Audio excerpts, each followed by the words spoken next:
I'm Charlotte McLeod with the Investing News Network, and here today with me is Paul Hissey, Director of Australian Mining Research at RBC. Thanks so much for joining me today. No problems. We're here on the last day of the Denver Gold Forum. What themes did you notice? How was the sentiment feeling around the gold space?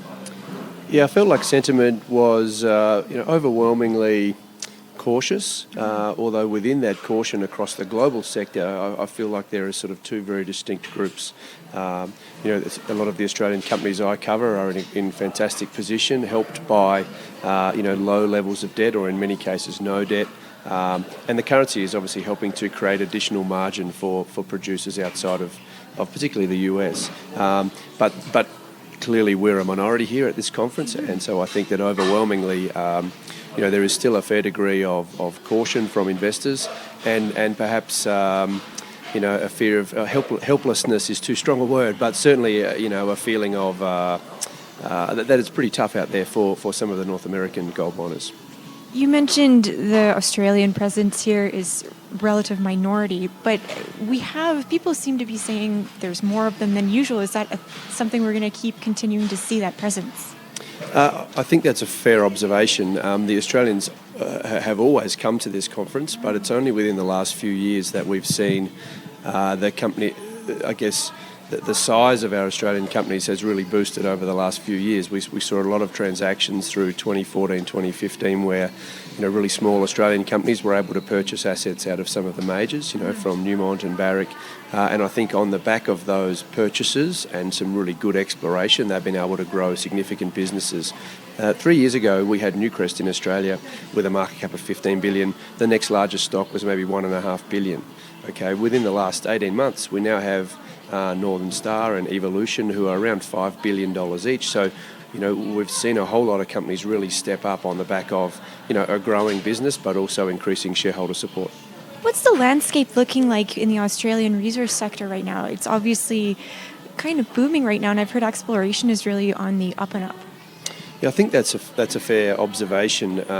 One of the constant criticisms of the Australian resource sector, and particularly the gold miners, is short mine life. In North America here, companies tend to find an ore body, drill it very extensively for sometimes a decade, and then put it into production. In Australia, what we tend to do is, if you find it the edge of an ore body, rather than drill the whole thing out, you would get into production straight away. And what that results in is companies frequently having only 3 or 4 years of reserves ahead of themselves, but they're able to sustain that for 20 or 30 or 40 years. And so it's tough for investors to build models if you can only ever prove you've got 3 years, despite the historic evidence. And so I think as our companies have become stronger and built their cash balance and their cash flow, now is the time where they can really reinvest in themselves and perhaps catch up on some of that exploration that they haven't had the funds to do in the past 5 or so years. So it's definitely a booming part of our space, and I think there is also a real reluctance to race out and do big M&A at the moment, and so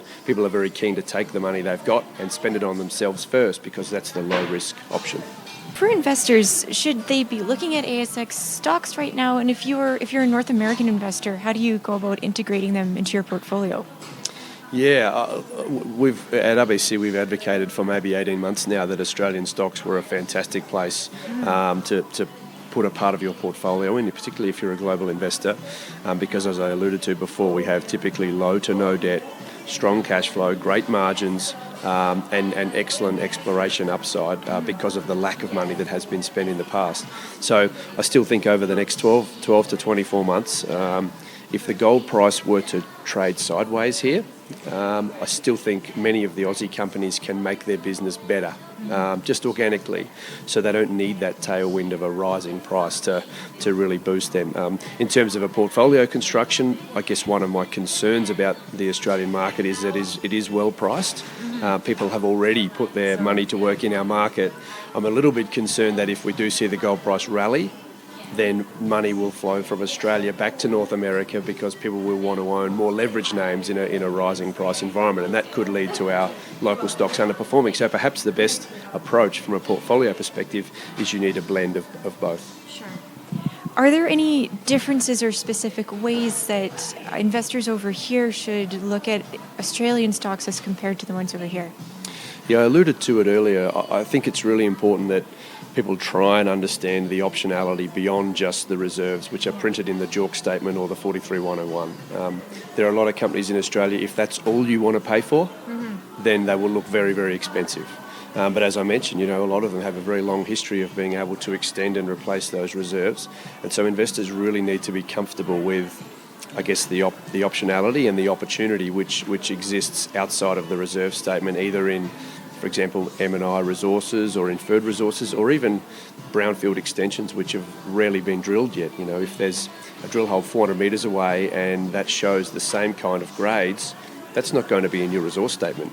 But it does suggest there's some continuity there, and investors should at least think about how much value they would like to attribute to that.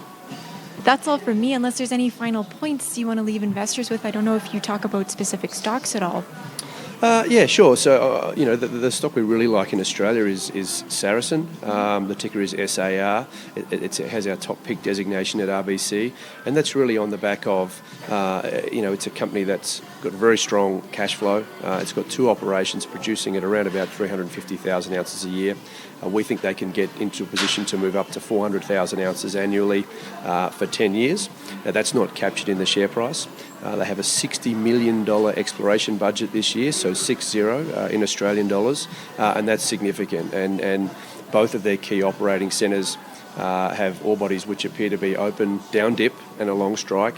And I'm very confident that over the next 12 months the company will deliver a lot of very successful drill results, and in 12 months' time we'll see a big uplift in reserves and resources, and that's what's going to help to underpin that extension to mine life and increase in production.